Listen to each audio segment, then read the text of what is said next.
Towns like ours have an oddness to them. Unlike the living growth of urban cities and suburbs, our town's heyday lies behind it, not ahead. As such, we find ourselves occupying a space defined by what it was, rather than what it is. New construction is few and far between. Business and restaurants inhabit the often century-old buildings of town like the commercial equivalent of hermit crabs. The few blocks of houses that extend from the town's center are reminiscent of an era lost to time, as it is only the modern cars and satellite dishes that remind us that we are, in fact, not lost to time ourselves. I've been our town's resident tree guy for the better part of 2 decades. I fell into the job by sheer happenstance, as my wife's father was retiring from his own tree-cutting service right after we got married. After a few months of learning the trade, he left me to start out on my own. Being as our town isn't the biggest, though, I've never needed to contend with a rival business. As such, my work was, and still is, fairly quiet and simple. With few exceptions, I can work at my own pace, and the pay is decent. As the only tree service in town, jobs are fairly regular, and in this industry, it isn't like people can choose when they need a tree removed. When a tree decides to go, there is little a resident can do besides call me. Most of my work takes place close to the town's center, as the farmers outside the city limits usually have the capacity to handle things on their own. Such was the case when I was called out to the Hinson house, just a block or so from the center of town. Like the rest of our community, the Hinson house is no different in its being from another era. In fact, no one in this community has carried the last name Hinson in at least 50 years. I'm not sure when the house was originally built, but it doesn't stand out amongst its immediate neighbors as exceedingly new. Aristocrat Row is what the locals call the once ornate mansions of Galliard Street, a reminder of the wealth that left town generations ago. Many of the houses now lay in ruin or squalor, as their symbols of status have eroded alongside their paint jobs. A few houses remain in decent shape, though. The Howard's Law Office comes to mind, as does William Eggert's physical therapy practice. There are also a few families that have bought houses along the row with the intention of restoring them to their former glory, with a wide variance of success. A man by the name of Malcolm Mitchum is the one who gave me the call, as he and his family were among those who intended to renovate one of the houses. When he told me he was the new owner of the Hinson house, I knew immediately what work he needed done. The Hinson house has a behemoth black oak in its front yard, right up near the front of the property. To my memory, it is the only tree on the entire property, but what it lacks in company, it makes up for in size. It's one of those trees that changes the entire world around it, as in the summer, its canopy near blocks out the sun. It has to be one of the oldest trees in town, and certainly older than the house itself. I remember about a year ago we had a nasty lightning storm that killed a few trees throughout town. When the spring came and the old tree bore no new leaves, I suppose Mr. Mitchum had rightly concluded that his tree had also fallen victim to a lightning strike. "You must be Mr. Malcolm," I remember asking him upon pulling into their narrow gravel drive. "That's me, all right," laughed the man. He was at least 5 years my younger, and had the type of smile that made you feel abundantly welcome. He was a fairly small fellow, both in height and build. I remember thinking it was funny to see a guy wearing a button-up shirt on such an occasion, seeing as it was a hot day and he was working in the yard. "You're a lifesaver for helping us get this mammoth out of here. I hate to see such a piece of history taken down, but nothing lasts forever, right?" "It's all part of the job. I'm glad you called me before I started shredding limbs. I've seen too many people and too much property damage on account of dead trees." "Oh, I'm most certain of that. I mean, this tree alone has already claimed enough lives to warrant its removal." I was a tad puzzled by the man's comment, as I figured I'd know about any instance where falling limbs and trees had harmed a townsperson. "Really? How's that?" The man seemed excited by my question, as his expression turned to one of enthusiastic gratification. He knew something about the property that I didn't, which, as a lifelong resident of this town, was an uncommon situation for me to find myself in. "Oh, well, my mother used to work at the library here in town, and when my wife and I told her we had bought the house, she pulled together a few newspaper clippings from their archives. As it turns out, this plot was the site of the first county jail. They said it was chosen because this exact tree was perfect for hanging. The town's first sheriff was even quoted in the paper, stating, it was as if that tree knew its purpose even before we did, as if it grew with the express purpose of serving the hangman. I'm not sure how many people were hanged there, though I imagine it was more than one." "I had no idea. That's fascinating," I replied. I was generally uninterested in history, though I found this story to be particularly fascinating. "Yeah, and there's more. About 50 years ago, one of the last Hinsons came out here and flung a rope around one of the higher branches. He proceeded to climb up the tree in broad daylight, and with a leap from the tree, he hung himself." "Wow, I've never heard that in my life. That is incredibly eerie." I was slightly disturbed by his story, though assumed it was likely just that, a story. I was quite sure I would have heard such a tale growing up, had it been true, though I suppose it is possible the town kept it quiet. "There was one final tragedy here. Some while ago there was a child playing on a swing over here. You know, one of the ones made from a board and rope. Well, no one was quite sure how it happened, but his folks came out one day to find that, well, the tree was unfortunately unwilling to cease its role as a hanging tree, if you understand." Now, this makes me a bit sick. This, I knew, was no tall tale, as a vivid memory from grade school crept into my mind's eye. Some boy I had gone to school with, I think he was a bit younger than me, had been tragically killed from what I was told was a swing accident. I was too young to know where the boy lived, and though the town was in shock for at least a year, I never recalled knowing anyone who really knew the family.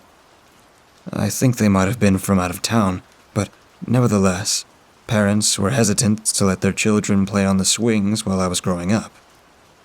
He looked less excited now, and possessed an appropriately solemn look on his face. I responded, "Well, I should have it down and out in a day or two, weather permitting. After that, your yard will have enough sunlight to maybe plant a garden. Regardless, you'll never know this tree was here."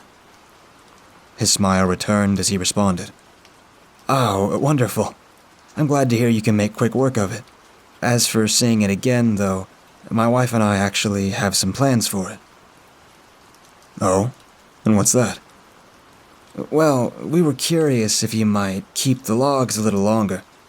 My brother owns a sawmill a few towns over, and we're hoping to incorporate some of the wood into our renovation, an homage to the house's history."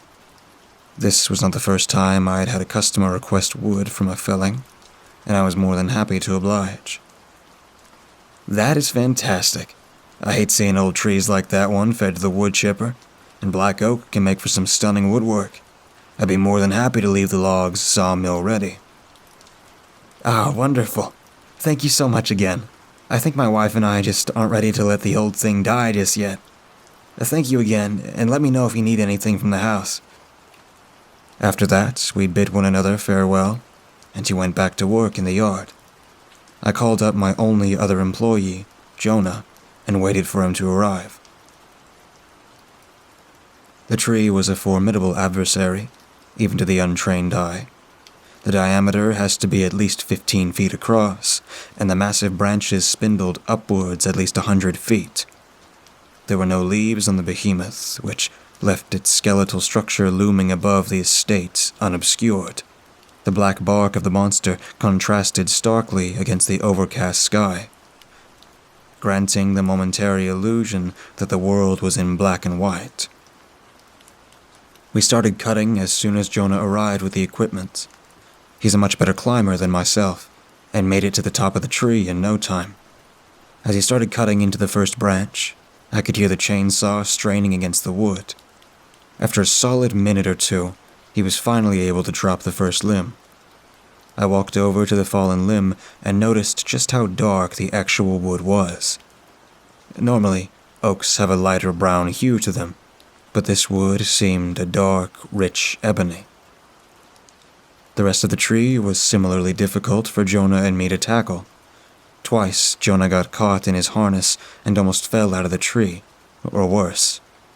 Our saw chains were coated in a thick, tar-like sap that we couldn't clean off, forcing us to buy new chains after the job was complete. When we were finally done, I had noticed that Jonah looked somewhat paler than usual. His face drained of its usual tan color. As I was walking towards the Hinson house to get Mr. Mitchum, I heard Jonah start gagging behind me. I turned around just in time to see him throw up all over the ground, the black sap still covering his hands and shirt. "Come on, Jonah. Let's get you home, bud." "In you go." I helped him into the cab of my truck and drove him back to his little place a few blocks away. "Call me once you're feeling better, man. You must have just picked up a bug or something." He nodded and gave me a weak thumbs up, before ultimately vomiting into the garbage bin beside his house. I didn't see Jonah after that. I mean, I most definitely heard from him, calling every day to make sure he was okay. After almost 2 weeks of being terribly ill, he seems to be on the mend. I called him one afternoon and he sounded excited to return to work. However, when he didn't show the next day, I went to call him again, only to find he had blocked my number. I later learned from his mother that Jonah had skipped town that evening to go live with a distant relative for a little while. His family seemed concerned and upset, though it wouldn't be the first time I have seen someone in this business up and leave in a hurry. It was strange, though, as Jonah was a good worker and always talked fondly of living in town. All the same, life continued, and it wasn't long before I had hired help again.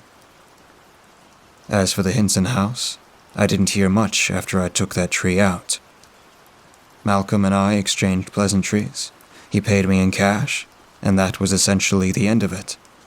From time to time, I would be working on a job in the neighborhood and see the Hinson house looking more and more inhabitable as their renovation progressed. It was early autumn when I got the news about Mitchum's. Some people are just sick in the head. Born that way or raised that way. I don't know. But it's terrible all the same. My friend Eric stated, cupping his coffee between his hands. You did some work for that guy, didn't you? Who the hell would have thought a little fella like him was capable of such awfulness? You ever feel weird around him? No, not at all, I replied. Granted, I only talked to the man a handful of times.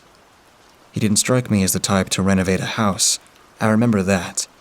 But then again, he didn't strike me as a suicidal murderer either. Well, sooner the town can put it behind us, the better. This town's too small for tragedies like that. I nodded in agreement. No question about that. Say, what do you think's going to become of the Hinson house now that it's vacant? Oh, I imagine once the realty company ensures there's not a trace of those two left in the house, they'll put it up for sale again. They'll be lucky to get a fraction of what it's worth, given the baggage that sicko left there. Mercilessly killing your wife and yourself with a crowbar? People don't forget that type of stuff quickly. It'll be a bargain, that's for sure. But you won't catch me dead anywhere near that place. Yeah, no question it'll be hard to sell. You know, me and the missus are looking for a new place, now that the little one's grown out of the crib. You wonder if... Eric squinted at me and set his coffee down before smiling. You're a crazy bastard for even considering it, partner. But I suppose if you three can stomach living in the murder house, it might be worth the deal. It just might be, partner. Just might be. The house was a steal, more than I even cared to admit. The Mitchums had completed their renovation almost entirely before their unsettling demise, and the Hinson house had been almost entirely restored to its former glory. A modern kitchen was the only real departure the renovators had from the Victorian elements of the original house. Ornate mantels, doors, and sconces adorned the house in wonderful Victorian fashion, and each room felt a portal to a different time. The entryway boasted an impressive staircase and banister, and in the grand foyer, a wooden oak floor so black one might mistake it for ebony. "Say what you will about that nut. He did a fantastic job on the renovations," I said. Don't mention him anymore, darling. That part still freaks me out. I want this to be our house, not theirs," my wife scolded me. You're right. This is our house, not anyone else's. And hey, I had a hand in this renovation, if you do recall. This stunning floor was milled from a tree felled by yours truly." "I did indeed know that, as will every dinner guest we ever have, I'm sure." She laughed and rolled her eyes. The dreams started the first night we slept there. And to be honest, they haven't stopped since. In the dream, I stand out in the yard, looking back on the house. That is, I looked back where the house should be, but there is nothing there. I stand where the old tree was, and I can't move besides the sway that comes with a strong gust of wind. I woke up last week and went downstairs to see my boy playing in the foyer. He had his toy cars and was using the lines of the floorboards like traffic lanes. I noticed little divots and scratches all across the floor, well concealed by professional wood filler. The darkness of the foyer was both stunning and unnerving at once, like watching a massive storm approach from a distance. "Honey?" Yes, love." "Honey, you've been standing on the stairs for nearly 10 minutes, just watching him play. And you haven't said a word. Are you feeling okay?" Yes, of course, love. I must have just zoned out, you know. I haven't been sleeping too well." "That's news to me. I bet a freight train could come through our room and you wouldn't budge an inch. Maybe it's that new bed we've got, but you sleep deeper here than I have ever seen you." She wasn't wrong about that. I was sleeping fine, but no matter how long I slept for, I could never avoid feeling drained the next day. I've been having more and more dreams about this place the longer we stay. At first, I believed it was the house, with its unsavory recent history, that was causing the dreams. However, I've come to believe that it is not the house, but the tree that is prompting these dreams. Like a fly, I felt trapped in its black, tar-like sap. It robs me of rest every night, as even when I am able to sleep, I dream of death and despair, all while frozen in place, moved only by the wind. Many things have happened here. Many bad things. I see them in my dreams, and though I cannot remember them when I awake, I know somewhere deep inside me that the history of this place is darker than I can comprehend. I don't know who or what is responsible for it, but the very soil beneath our feet harbors something monstrously wicked. I remember my high school biology teacher telling us about how plants gather water and nutrients. Some is collected via their leaves, while the rest is gathered through deep, complex root systems. The roots send water and nutrients up to the plant, where the plant collects it and uses it to survive. This process, if I remember correctly, is known as capillary action. I believe that the Hinson tree's roots found their way into some terrible evil, and have ever since been accumulating an ancient malevolence buried long ago. Mr. Mitchum, perhaps, was not a bad man. Perhaps Mr. Mitchum, like myself, learned the truth about this place. Perhaps those scratches and divots in the cursed floor were his maddening attempts to destroy the evil within. That malevolence tainted the mind of Mr. Mitchum. It sickened Jonah, and took the lives of countless people through history. And now it spreads throughout my own home. We tread atop it every day, play upon it, glide upon it with bare feet. We have been irrevocably tainted by the evil of that tree. Where Malcolm failed, I will prevail. It doesn't have to continue. I can stop this wicked cycle once and for all. And furthermore, I consider it my duty to do so. My wife and boy were sound asleep upstairs, and though they experienced temporary discomfort, I freed them from this evil once and for all. I will end this cycle. I will return this evil back to the soil from which it came. All it shall take is the drop of a match. I spilt some of the gasoline on my hands. I always liked the way it smelled. As I re-enter the home, our home, I look around and see the empty fuel cans around me. I sit on the foyer floor, as black as night, and with a final breath, prepare to strike the match.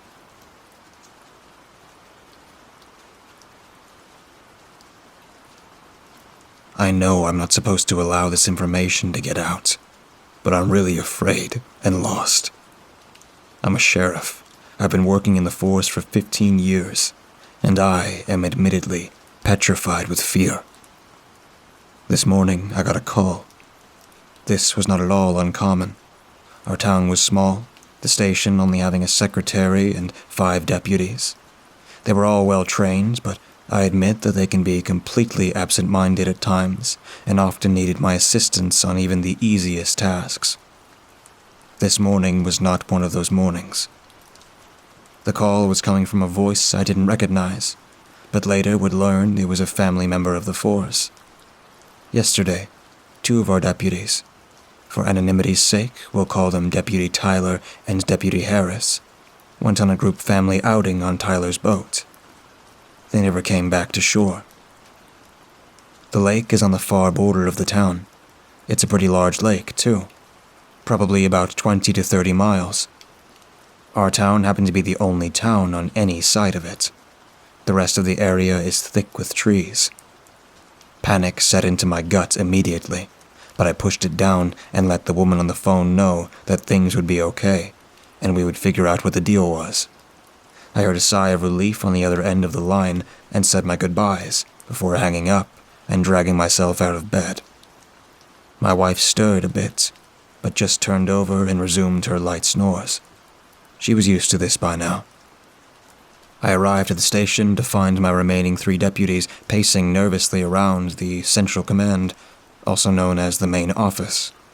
Apparently, they were fully aware that Tyler and Harris were missing. I did my best to calm them and set them down, treating it like any other large-scale investigation. We began to discuss the basics of the situation. We were looking at a case of 5 missing people. Harris, his wife, his 12-year-old son, Donnie, Tyler, and Tyler's latest fling. After about 30 minutes of discussing it, we got some volunteers together and started out to the lake. Around this time, I remembered that Harris's boat had a radio that was tuned into our stations. I clicked my radio on in my squad car and switched it to the station he'd be likely to use. Static. Still, I left it on for the remainder of the drive. I had just about given up hope when we reached the lake and saw nothing when the static cut out. I waited to see if anyone would speak before picking up the speaker. "Hello? Is there anyone out there? This is Deputy Robinson." Silence. Then something else happened. It was almost like a growl, but it sounded distant and quiet. I spoke into the receiver again. "Harris, Tyler, if this is you playing a game, it isn't funny." Silence. Growling. Silence. Finally, it cut out to static again. I thought about relaying this to my search team, but ultimately I didn't want to upset them any more than they already were. We set out in 2 different search boats, opting to circle the lake and meet in the middle, where there was a small island. It's about a couple of feet around and has a singular tree. It's off limits to civilians because it's unstable. The sweep found us nothing, so we headed towards the center of the lake.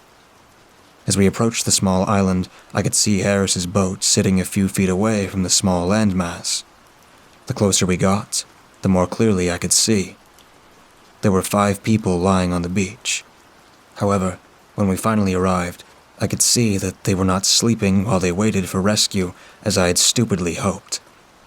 I brought the boat as close as I could to the small island before turning off the engine, and telling the 3 others that waited, looking on in horror.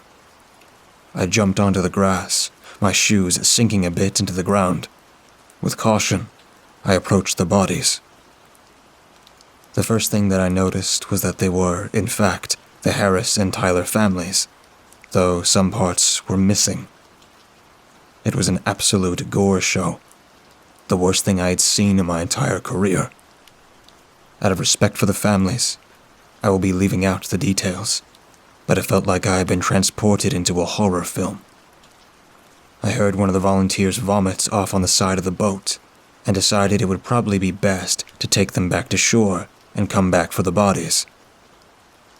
I swear to God, we were gone for no more than maybe 15 minutes, but it looked to me like it was even worse when we returned. Fresh blood flowed out of wounds that weren't there before. Not just any wounds either. Bite wounds. As we started to move the bodies, one of my deputies noticed that the kid was still breathing. This wasn't just a recovery mission anymore. It was a rescue mission as well. Morale picked up a little bit as we moved the deceased onto one boat and the young boy into the other. We rushed him to the hospital. Meanwhile, I called the medical examiner from the next town over. Ours had recently retired, and we were still looking for a new hire. I had my deputies accompany the boy while I opted to meet up with the examiner at the station. She examined each body carefully, but swiftly. Her face was a bit pale when she had finished the job. "Sheriff, you're not going to like what you're about to hear." I nodded for her to speak. "Well, the bite wounds are human, but there's something else." I had begun to sweat. Human bites? What the hell? No, she had to be wrong. She went on. "Each subject has flesh in their teeth. I won't doubt that if we were to do some tests, they would all belong to one another." For the first time in my career, I was dumbfounded. Right afterward, I got a call from the hospital. The kid died within minutes of arriving. They asked if they should send the body to an ambulance, and I said yes. The examiner only took minutes on the body, but confirmed that he, too, had flesh in his teeth. The medical examiner highly suggested that we call the FBI or the CDC. I've been sitting at my desk for hours now, and I feel like I'm losing my mind. I made the call about an hour ago. Both organizations are sending someone out. I keep trying to wrap my mind around this, but I just can't. They still had plenty of food on the boat from the day before. What would cause a group of human beings who were missing for less than 24 hours to eat each other? I am currently writing this update from a hotel room in the next town over. The past 3 days feel like a bad nightmare. Currently, I am breaking the law posting this. I wasn't going to update, but I don't think that any information on this will get out to the public otherwise. Only hours after posting my previous entry, a representative showed up from the CDC. She explains to me that the FBI had ultimately decided not to send anyone out unless it was a serious issue, which they currently didn't suspect it to be. This confused me. How the hell was 5 people performing cannibalism on one another not a serious issue? 2 of my 5 deputies are dead, and it's not a serious issue to them. The woman, named Teresa, and I sat down over a few cups of coffee to go over the medical report the examiner put together for each body. She requested that I send everyone at the department home, and I complied. All 5 bodies had an unknown toxin in their systems. It hadn't come from the food, so the origin was marked unknown. Teresa frowned at the files before stacking them neatly in a pile. Call your deputies back up. The search team, too. You were all out on that lake. If any of you are sick, we cannot risk further spread of infection." She stood up, grabbed her cell phone from her pocket, likely to call her team to move in and prepare for testing. Within 2 hours, everyone besides one volunteer were present and tested. Teresa approached me, a worried look on her face. "You all seem to have tested clean, but we can't proceed until we've tested the missing volunteer, Morty Edwin. You need to get in contact with him immediately." I tried his cell several more times, but to no avail. Morty was an older man, in his mid-60s. He could barely operate the touchscreen of his phone, but he still never missed a call. My youngest deputy, Kraus, and myself decided that we would stop by his place and make sure he was okay. We arrived at the house, dark and looking deserted. However, both cars were in the driveway. Knocking on the door, we heard crying inside. We knocked once more and slowly entered the house. Immediately, I saw the blood. The light peach carpet was spotted with red blackness. Miss Edwin lay on the floor. Parts of her were entirely consumed. Eyes, paled with age, stared blankly into the footrest of the old recliner nearby. The crying drew closer as Morty moved into view from the kitchen. He had an old sawed-off in hand. Entire chunks of flesh were missing from both legs, and it seemed like he was struggling to even stand. He was crying. Even worse, he was chewing. Blood trickled down his chin as he looked at us with pleading eyes. He swallowed and spoke. "God, why am I so hungry? I don't want to be hungry anymore." With that, he turned the sawed-off on himself and blew his brains out. We called into the department and let Teresa know, and she said that we needed to come back immediately to be quarantined until they were sure we weren't exposed. We spent the rest of the night locked in a sealed office, praying to God that this all would end. The next morning, several more units from the CDC showed up. Teresa explained that in order to make sure that whatever this was didn't spread, they would have to visit every home and test. Throughout the next day, almost 24 families were found in their homes, just as Harris and Tyler's families were. Devoured, dead or almost dead, flesh in their teeth. About 200 more people, out of only 1,000, mind you, tested positive for traces of the toxin and were quarantined. A group from the FBI showed up only hours later to evacuate the healthy people. Most citizens were too afraid to resist, but there were a few that had to be arrested. My family and I were asked to leave as well. We've been at this hotel ever since. A lot of other worried and frightened families are here. The rest that couldn't afford hotel rates are being housed in the local high school gym. I've been getting calls non-stop since we left, mostly from Teresa, checking up and making sure that we're all still feeling all right. The last few calls, she seemed more worried. Apparently, she has lost contact with my other deputies. They weren't picking up their phones. This is all the information I have, and it might be all the information I will ever be able to give you guys. I am petrified, and it is an entirely new kind of fear for me. I worry for my family and for my friends. Most of all, I am worried about the growing, unexplainable hunger that has been slowly rising in my stomach for the past 2 hours or so.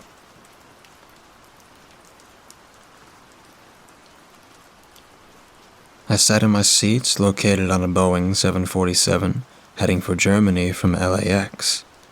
An hour and a half into a 12-hour trip, I thought this would be a good time for me to write, but all the small sounds of people sniffling, coughing, or the squeaking of chairs threw me off my game and made it nearly impossible. I sat at a window seat in coach next to 2 other people. The guy next to me wore jeans, a gray button-up shirt, and a leather jacket. The person next to him was a rather attractive woman with brown hair and glasses. She wore an orange sundress. The man had a brown carry-on bag and was reading a document which he retrieved from the bag. The document was in a plain manila folder. I leaned back in my seat and tried peeking at what he was reading. I knew I was being nosy, but I had nothing better to do. I was only able to get a glimpse of a photo in the folder. The photo had captured 3 people in military attire standing in front of a large suspended submarine. It looked very old and not from this time period. The man holding the photo lurched forward and into a coughing fit. I jumped back a little from his outburst. I moved closer to the window. What was that photo? I thought to myself. The man sat back and leaned deeper into his seat. He turns to me. "Sorry about that one, man. I'm choking on the air. You know how it is," he said while chuckling a little. "Yeah, I understand where you're coming from. So, what brings you from the States all the way to Germany?" I asked, trying to dig up some more info on him. "Work. I'm a photographer. My sister's getting married and she wants me to take pictures. She thought Germany was always a beautiful place, so she picked to venture there. What about you?" he said. He slid the folder he had back into his bag. "My grandfather found out that he has Lou Gehrig's disease, so I wanted to visit him one last time," I told him. "Lou Gehrig's? Jesus, man. That's a terrible disease. Never knew anyone personally that had it, but did a photo shoot with a family. They just had a newborn daughter, but they also found out the dad got Lou Gehrig's. They wanted photos of the 3 of them together before he passed," the man said. He sounded genuine. So was he really a photographer? That doesn't explain the photo of the military-looking people in the submarine. I was lost in thought for a moment, but I snapped back when I saw he was raising his hand towards me. "Name's Jesse," the man said. I thought about shaking his hand, but I remembered his coughing fit from earlier. "Liam, I'm a bit of a germaphobe," I said to him. He lowers his hand and nods his head. I turned back and faced forward. I grabbed one of the magazines near me and began reading.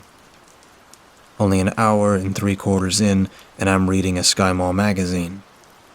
This is gonna be hell. 15 minutes of page flipping later, and I heard a soft wheezing coming from next to me.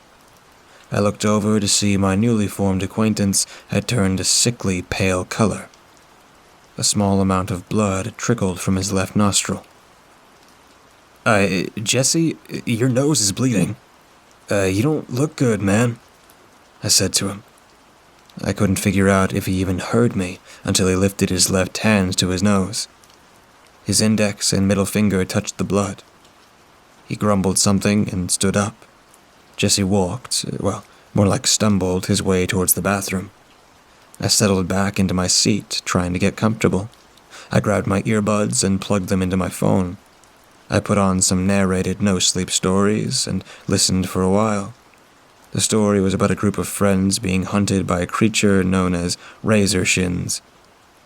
I looked down towards Jesse's bag. I wanted to peek more at the folder, but the girl that was sitting next to Jesse was awake, and I didn't want to be shamed for searching through someone else's things. A loud gunshot awoke me from my slumber. I looked around, searching for the shooter. I heard the narrator describe as the main character shot Razor Shins with his father's old hunting rifle. The gunshot was a rather realistic sound effect in the story. I paused the sound, then checked my watch, and noticed that 30 minutes had gone by. Jesse's seat was empty, and the lady next to it lay soundly asleep. I sat up and stretched my body. Jesse's bag and coats, which he left when he went to the bathroom, looked like they haven't been disturbed since 30 minutes ago. Has he been in the bathroom all this time? I thought to myself. My eyes were locked on the bathroom door until I noticed someone walking up to the door. The lady was short and had blonde hair. She sat a few rows down and came on board with a man. Her left ring finger had a ring on it, so I assumed it was her husband.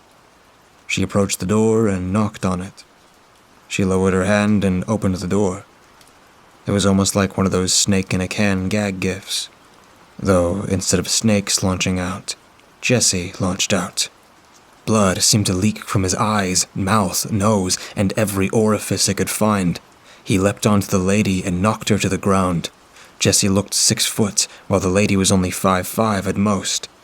Jesse let out these horrific grunts and screams which echoed through the cabin. The lady screams, but her screams soon turned into gurgled cries for help as Jesse sunk his teeth around her throat. "What the hell?" I said out loud. At this point, everyone in the cabin was awake and looking at Jesse devour parts of the lady. A man jumped up and reached for his pants. From underneath his shirt, he pulled a handgun and pointed it at Jesse. I don't think he fully understood what he was looking at. Jesse was kneeling, a mess of gore, and was eating the lady's left arm, which was only connected to her body by a few strands of muscle and tissue. The man fired one shot directly at Jesse. It tore his head apart, sending blood all across the carpet of the plane. The gunshot rang out. I went deaf for roughly a minute. As sound came back, I was greeted by screaming and crying.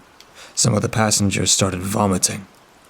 "Everyone into business class. Just stay calm. I'm an air marshal and the situation's being handled," the man said. He spoke with a thick accent. After he spoke, the stewardess and stewards began moving the passengers into business. I quickly grabbed my laptop and Jesse's bag before I was escorted into business class. Business only had about 15 people in it, but with our group, the number of passengers jumped to 33. I sat down in one of the seats. The air around me got harder to breathe, and it felt like I was choking. I tried to calm down, but the man that was sitting next to me not even an hour ago just ate a woman and lies dead in the same plane that I'm stuck in. I looked around and noticed the man that the lady was sitting next to. He was sitting on the floor, curled up. He was completely shell-shocked. One of the ladies, which was sitting near the bathroom door, had gotten blood on her face, most likely from the splatter of the bullet hitting Jesse. The air marshal entered the business class and shut the doors connecting us to coach. "I need to talk with the pilots. We're going to make an emergency landing at the nearest airfield. Are there any nurses, doctors, or medical professionals on board?" he said, while looking around. The lady in the orange sundress raised her hand in response to his question. "I just graduated med school. I think that I could help," she said. The air marshal nodded his head. One of the stewardess brought over a phone, which allowed the flight staff to talk with the pilots. He grabbed it and began speaking into it. "Hello, this is Air Marshal Joseph Roberts. A male passenger has just attacked another passenger. The attacker has been killed. I am yet to check on the victim," he said. The pilots said something that I couldn't quite pick up on. Joseph nodded his head and handed the phone back to the stewardess. "The pilots are having some issues with the plane, but they're searching for a runway or landing strip where we can land." "What's your name?" he says. He turns towards the lady in the orange dress and points. "My name's Mariette," she said. "Mariette, follow me. We need to check on the victim and see what condition she's in," Joseph said, while heading to the coach doors. She nods her head and walks over to him, and they prepare to enter the coach cabin. I look down towards Jesse's bag. Thoughts were racing through my head. I wanted to see Jesse and figure out if whatever was wrong with him was connected to the folder he had. "Wait, I shadowed a nurse for roughly a year back in 2017. It's not much, but I want to help," I said to Joseph and Marietta. Marietta nodded her head and motioned for me to follow. Shadowing a nurse was a complete lie. Only thing I did in 2017 was mope around my apartment, feeling sorry for myself. I followed Marietta and Joseph into the coach cabin. The first thing I noticed was the lack of a rotting smell. I thought that the bodies would start to rot and smell, but no. I could still smell the heavy amount of blood in the air, though. That was there. We approached the bodies. Jesse's body lied next to the woman's. Blood was pooling all around him, and still dripped from his gunshot wound. The woman's throat had large chunks missing from it, and her arms were nearly chewed completely off. Marietta kneeled down to the woman's body. She pulled out her phone and turned on the flashlight app. She moved her phone over to the woman's eye, and they reacted to the light shining into them. She gasped. She grabbed the woman's wrist and checked for a pulse. "Oh my God, she's still alive," Marietta said. Marietta's face was of pure horror and shock. "Should we get a first aid kit?" I asked her. She turned to face me. "A first aid kit wouldn't be able to do anything to help this poor woman," Marietta said. I looked back over to the woman's body and Jesse's. Jesse's chest rose up and down very gently. Dead men don't breathe, so why is he breathing? I thought to myself. I leaned over and checked for a pulse on Jesse's wrist. I felt an aggressive heartbeat, almost as if he just ran a mile. "That guy's still alive," I said. I turned to Marietta and saw that the woman she was kneeling in front of leapt up and locked her jaw around her collarbone. Jesse rose up and nearly latched onto my leg. I stood up quickly enough to avoid being bitten. Marietta wasn't quick enough and paid the price. Joseph pointed his gun at the two bodies. I turned tail and ran back to the business class. I looked back and saw Joseph fire 2 rounds. They both hit their targets. Jesse and the lady didn't drop like last time. They continued moving towards Joseph. The lady clamped her mouth around Joseph's leg and forced him to the ground. When he lay against the carpet of the plane, his gun flew from his hand towards me. Joseph's Glock 17 was only a few feet from me, but I couldn't move to grab it. Jesse soon joined the lady on top of Joseph and began biting into him. Marietta sat up, and I could see thin and runny blood dripping from the open wounds on her body. I wanted to grab the gun and shut the doors, but my body moved on its own. It trembled backwards, away from the doors. The creatures finished consuming Joseph and began walking towards the business class. Everyone was screaming, and I couldn't think straight. A sharp scream sounded off next to me. I looked over and saw that one of the other passengers had turned into whatever Jesse had become. It was the lady that was near Jesse when he was shot. His dried blood was still stuck to her face. How did this happen? She wasn't bitten or anything. Could it be in Jesse's blood? Is his blood toxic? I thought to myself. I felt a hand on my shoulder. A stewardess was pulling me back towards one of the flight staff stations on the plane. She brought me over and opened up a panel on the floor. I could see bags and luggage down in the compartment. "Get inside. I'm going to grab more passengers," she said before running into first class. I looked down and crawled into the luggage compartment. It was about 5 to 8 feet tall and around 20 feet long. I sat down in the luggage compartment. Many different thoughts were racing through my head again. Who else could have gotten blood on them? What if they get into this compartment? What if I'm sick, and when I turn I would end up killing them? I thought to myself. I looked around and saw a large black bag sitting near me. A photographer's bag. I opened it and saw that there was a metal tripod inside. I took the tripod and placed it against the panel leading into the compartment. I placed the tripod in between the bar to open the compartment and the panel itself. I blocked myself in here. I pressed my hands to my head as the screaming around me grew louder and louder. Only 10 minutes passed before the screaming stopped. The sound was replaced by a different sound. They were gnawing at the panel, trying to get down to me. They knew I was here. They wanted revenge for me leaving them up there. I sat back against the metal wall of the plane's luggage compartment. Jesse's carry-on bag was still slung around my arm. I reached inside and grabbed the manila folder, which Jesse was reading before he turned into whatever he is now. The picture, which I only saw a glimpse of, wasn't a suspended submarine. It was actually a very old boat. World War II, I think. I read the document, which the picture was attached to. Have you ever heard of the Philadelphia experiment? It was a theory that the US had devised a way to teleport a Navy boat way back in World War II. The theory goes that the boat named the USS Eldridge was able to successfully teleport back and forth, but when they tried to teleport it again, the boat and all of the crew vanished. Well, they found the boat again. They secured the boat into a military installation somewhere in California. It appears that something was growing on the boat, a type of spore which didn't match any that the doctors and scientists at the installation knew about. This spore was only able to grow under very certain conditions that the scientists didn't know about. In a type of self-defense mechanism, the spores released a gas which infected the soldiers at the base. The head scientist proposed that the USS Eldridge did teleport, just on a different spectrum. He believed that its boat teleported to a different universe and brought back that spore. The boat was like an arrow that pierced two different worlds. I finished reading the document and threw it across the compartment. I sit here now, just writing down this story. The last moments of my life before these creatures get in here and rip me to shreds. I hope that this story will make up for my many failed years at being an author.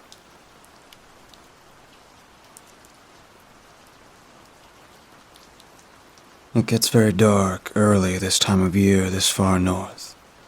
By 4 p.m., the sun is already set, and dusk is upon us. Definitely not the ideal conditions for a girl who looks as young as I do to be walking home alone. The route that I'd chosen from the junior high school to the house was particularly off the beaten track and took me through several tranquil and deserted areas of town. No parent with even a shred of love in their heart for their child would allow them to make this walk at any time of year, let alone in the depths of winter. It was just after I'd passed the cemetery and was about to turn onto the path through the woods that I became aware of his presence. At this point, he was what you would consider a safe distance behind me. I didn't want to turn around and look directly at him. Still, I could tell from the heavy footfall of his steps and the excited nature of his breathing that he was about 30 or 40 feet away. There were no other people around, and this road was a dead end with no houses on it, meaning that the chances of someone driving by were minimal. I was acutely aware that it was just him and me. Despite many thoughts running through my mind at that moment, one above all was controlling me. If the situation is going to go down the way I think it will, I need to make a move right now. I started to increase my pace, not so much that it would be immediately apparent, but enough that I would significantly increase the distance between him and me. Unless, that is, he really was following me and altered his speed to keep up. Sure enough, within a couple of seconds, I sensed him breaking into a slow jog in order to catch up and close the distance between us. Okay, Carmela, time to make a choice. Do I run, or do I turn and confront this man? I was right at the head of the woodland park at this point, so I decided to turn around. Hello, mister. Can I help you with something? Are you lost? I detected the slightest hint of surprise that I'd acted this way. Still, he quickly regained his composure and continued his slow approach. Hey there, little girl. I was just out here looking for my dog. I think he went into those woods. You want to help me find him? He was smiling at me now. What's your dog's name? I asked. What? Your dog's name. What is it? If I'm going to help you find him, I need to shout his name. Yeah. His name's Fred. Was he surprised by my question? Or he hesitated because he needed to make up a name? Well, I'm kind of scared of dogs. I think I'm just going to go home. Sorry, I can't help you. Can I at least walk you home? Which way are you headed? It's dark out here and not safe for little girls like you. He was edging ever closer to me now, and had a big, creepy smile plastered across his face. I live just on the other side of these woods. Trust me, I can make it there just fine. I'd still like to walk with you, if that's okay. I mean, I'm sure my dog is in there somewhere. His icy blue eyes were laser-focused on mine now. It almost felt like he was trying to hypnotically control me with his gaze. If you really think Fido is in there, I guess you should look for him. Fido's a crazy old mutt, he said. I'm sure I'll find him in there. There is no dog. This man definitely means trouble. Time to take action. I turned and started running into the woods. While I had a couple of seconds head start on him, the fact is that the body of a 13-year-old girl can't run as fast as a fully grown man. He caught up with me ridiculously fast, so quickly, in fact, that we were still within view of the road. The street lamp gave off enough light for us to be seen by a passerby if one were to approach. "What'd you run off for?" he asked. "I'm not gonna hurt you." Sorry, mister. I just got scared at the thought of your dog running around in here. I got bitten by something pretty nasty when I was younger, and the thought of it happening again freaks me out." Okay, I understand. Let's keep walking, and I'll keep you safe from any stray dogs. Hey, are you hungry? I have some food I could share with you. Let's find a nice place to sit down and eat. What do you have? I was kind of hungry, as it happened. Delicious homemade spaghetti and bolognese sauce. Let's go a bit further into the woods, then I'll share it with you. He didn't have a bag with him, and there was no way he was hiding some container full of food in his pockets. This was ludicrous. No thanks, mister. My elders say I'm allergic to garlic, so I shouldn't eat Italian food. Okay then, let's just keep walking. His heart rate was increasing, and the adrenaline was kicking in. I could smell the excitement oozing from his pores. Here, let me hold your hand. You'll be safer that way. He didn't wait for me to respond, grabbing my hand in his clammy grip. He was a strong one, it was apparent.